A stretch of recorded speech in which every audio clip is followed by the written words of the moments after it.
Estamos con el diputado Luis Picat. Bienvenido, ¿eh? Gracias, Miguel. Gracias, Luis, por la invitación. Bueno, para arrancar así, para comenzar a charlar, ¿cómo vivís en el caso tuyo que llegaste con el radicalismo al Congreso y ahora se identifica como un radical peluca? ¿Te gusta? ¿Te molesta? ¿Te sentís parte de una construcción política distinta? No, bueno, para corregirte, fuimos por Cambiemos luego de haber ganado una interna junto con Patricia Bullrich. Entonces, Cambiemos no era solamente el radicalismo, sino era una expresión de deseo de ganar el kirchnerismo y implementar un modelo similar al que implementó La Libertad Avanza.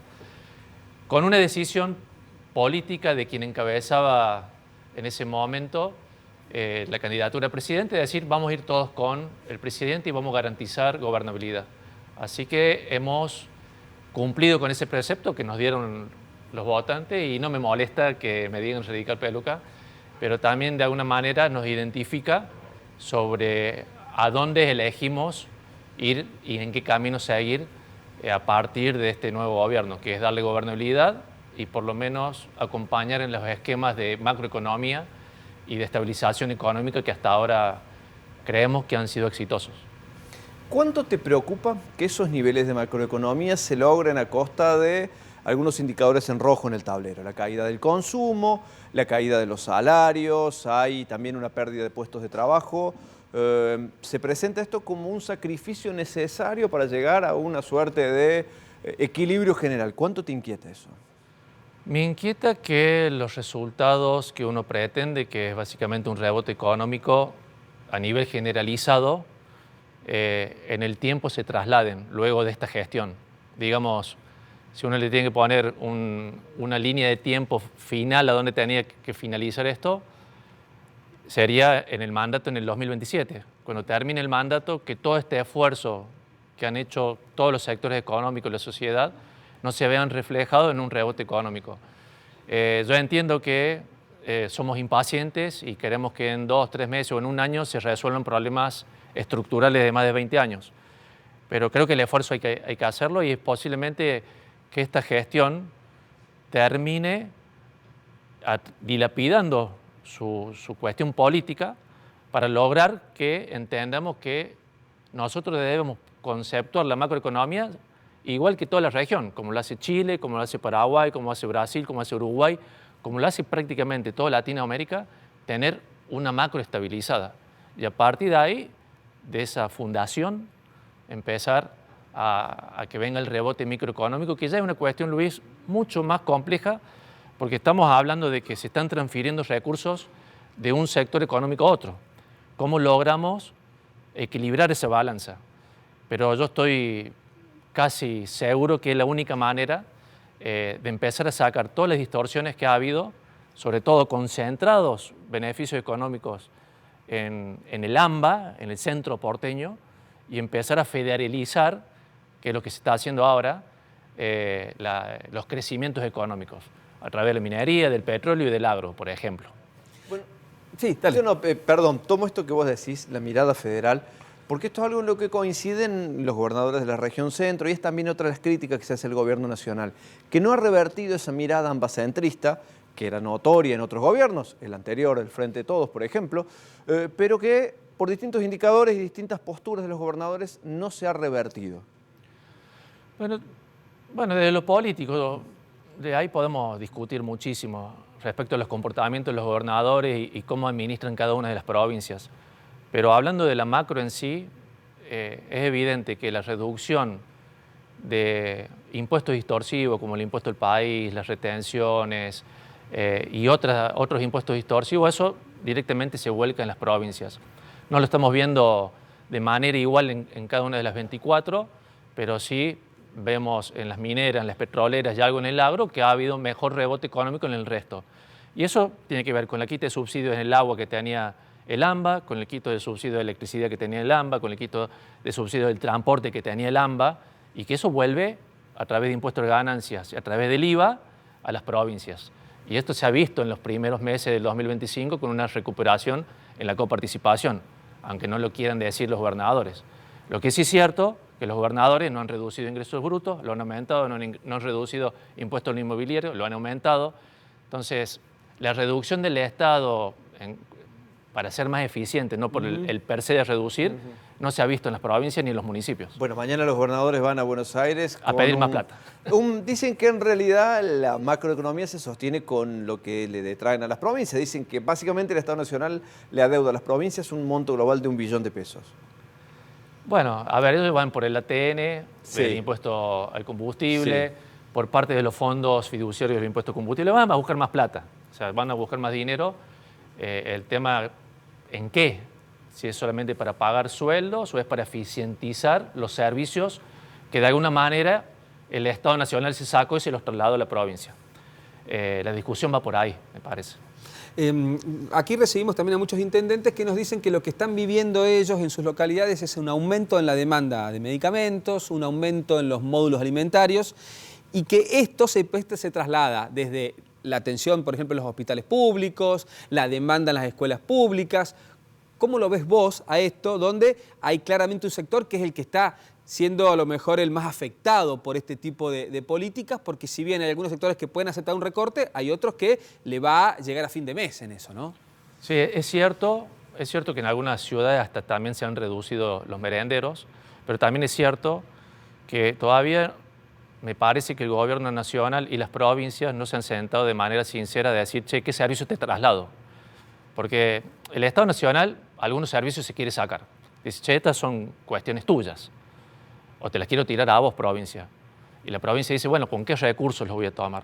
Y me parece que eso ha sido un proceso muy lento, en lo cual la primera demanda que te la tiran los ciudadanos, los intendentes se los tienen que resolver en el acto hasta que el gobernador y el presidente se sienten y resuelven esa situación.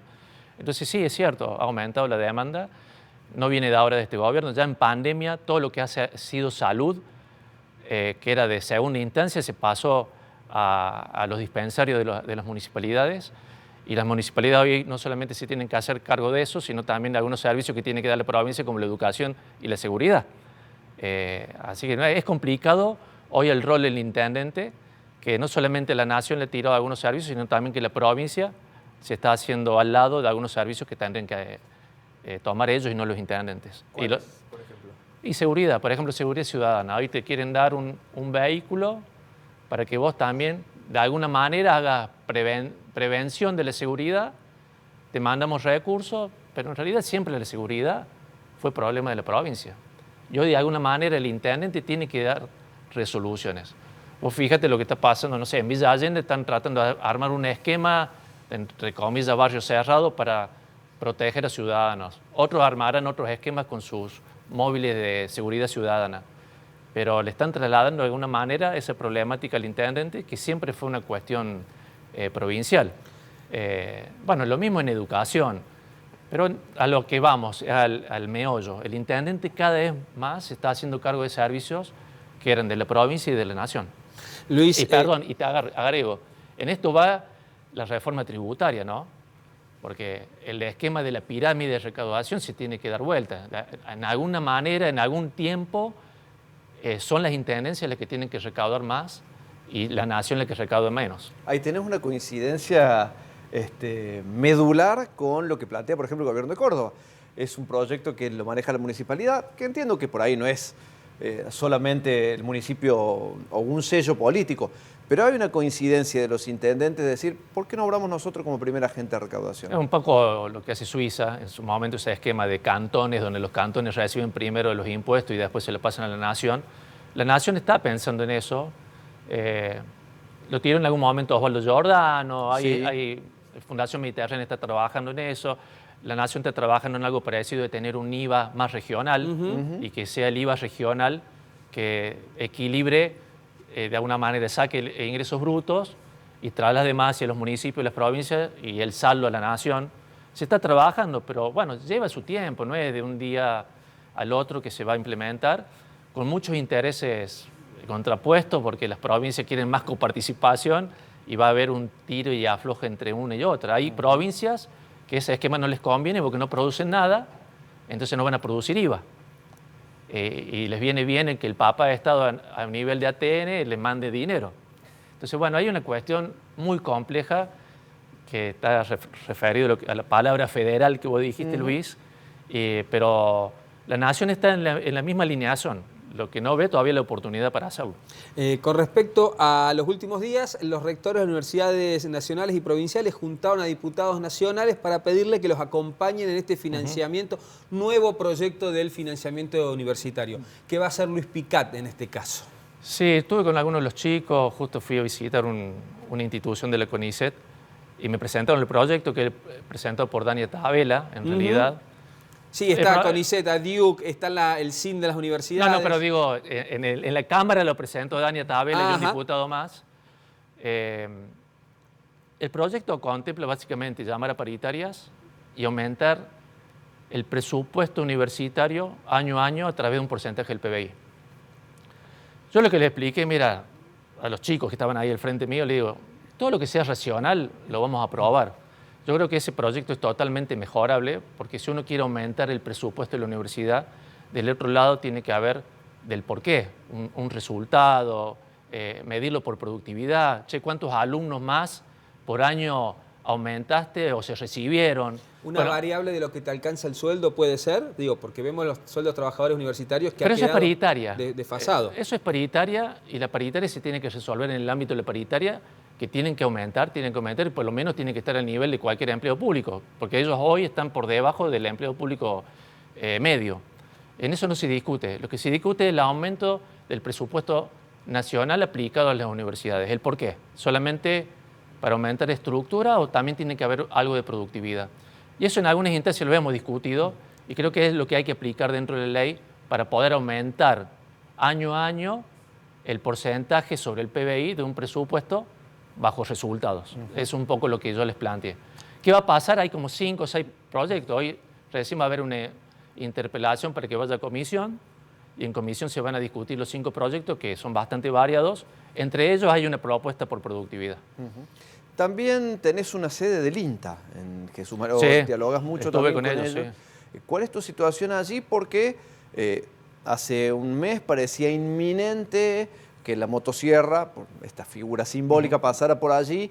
Ahora parece que las aguas se han calmado, pero la inquietud persiste y vos has estado hablando con la gente del INTA. Sí, sí, tuve hablo con ellos y por supuesto que es sumamente respetable y atendible lo que el INTA propone.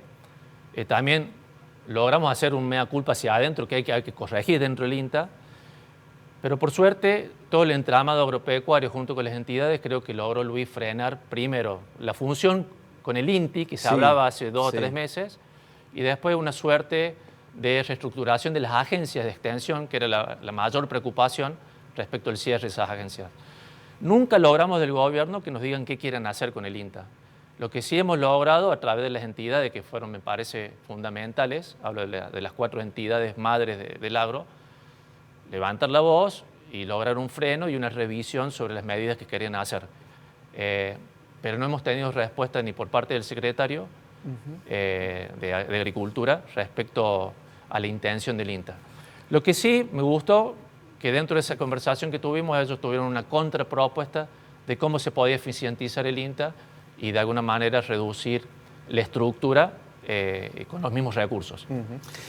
Sí, dale. Perdón, no digo, para continuar con la problemática del agro, desde mañana vuelven a regir los niveles, los aranceles de las retenciones que venían hasta fines del año pasado. Esto es, vuelven a sus niveles, no digo tradicionales, normales.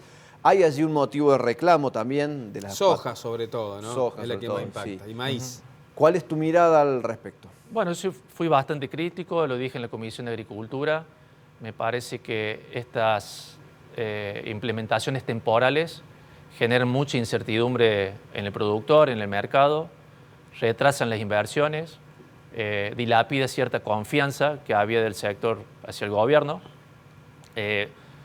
distorsiona el mercado. Justamente hoy, Luis, estuve haciendo un cálculo respecto al precio que ha recibido en algunos días durante junio el productor.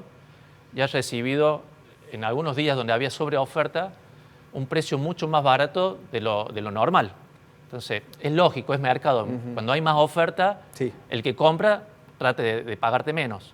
Pero bueno, esa distorsión la provocó la falta de previsibilidad de qué iba a pasar con las retenciones. Entonces, lo que nosotros necesitamos, se lo dije al responsable de Libertad Avanza en la comisión, lo dije ayer en un tuit respondiéndole a la Secretaría de Agricultura, previsibilidad. La Secretaría de Agricultura larga contra esta nueva retención la continuidad de la baja de la retención del trigo y la cebada, que es temporal también, porque es hasta marzo del año que viene. Y ellos dicen, generamos continuidad y aseguramos la continuidad del flujo de las exportaciones. Y eso es una falacia, porque en realidad el productor siempre vende. O sea, no hay una continuidad de las exportaciones. Toda la vida hubo exportaciones y porque esté o no esté esa medida, el productor no va a dejar de vender. Lo que sí va a dejar es posiblemente de sembrar o de invertir. Y bueno, nosotros vamos a seguir, nosotros los que estamos por lo menos en nuestro bloque y en el sector agropecuario, seguir reclamando que ese dinero tiene que volver a los productores y que es muy bueno para el federalismo, para las provincias, porque ese dinero queda en las ciudades y queda justamente en los ingresos de los intendentes que hemos hablado recién, porque en cada uno de los municipios de Córdoba algo de agro hay. Entonces lo vamos a ir reclamando. Si bien falta, pero este es un año electoral. Sí. ¿Cuál crees que debe ser la estrategia del radicalismo en Córdoba? Hay algunos dicen le puede pasar como le pasa al PRO, que si a la Libertad Avanza le iba mal, lo arrastraba, pero si le iba bien, lo absorbía, y es lo que se está viendo. ¿El radicalismo puede caer en esa misma situación? ¿Qué crees que debe hacer ese partido? Es una pregunta, Miguel, muy difícil porque yo ya no estoy más en el radicalismo, Claro. Me echaron en el radicalismo y sería meterme como en otro partido. Pero por haber estado mucho tiempo, yo creo que la decisión del radicalismo era la que yo tomé a fines del 2023 respecto a lo que Cambiemos en Córdoba había votado. Prácticamente una plataforma de Patricia Bullrich con un esquema parecido al de Milei. Pero fueron y volvieron. Y bueno, hoy el radicalismo tiene tantas visiones y ha perdido la identidad, digo, a nivel nacional, capaz que a nivel de Córdoba no, porque está concentrado en poder pelearle el poder a Yarlora hoy. Pero a nivel nacional, la verdad que me excede porque no estaría dentro de mí darle un consejo, qué hacer. Te diría al revés, la vería más macro. Yo creo que la Libertad Avanza debería abrir más los brazos hacia partidos como el PRO y el radicalismo de mucha gente que lo ha acompañado para poder realmente ganarle el kirchnerismo.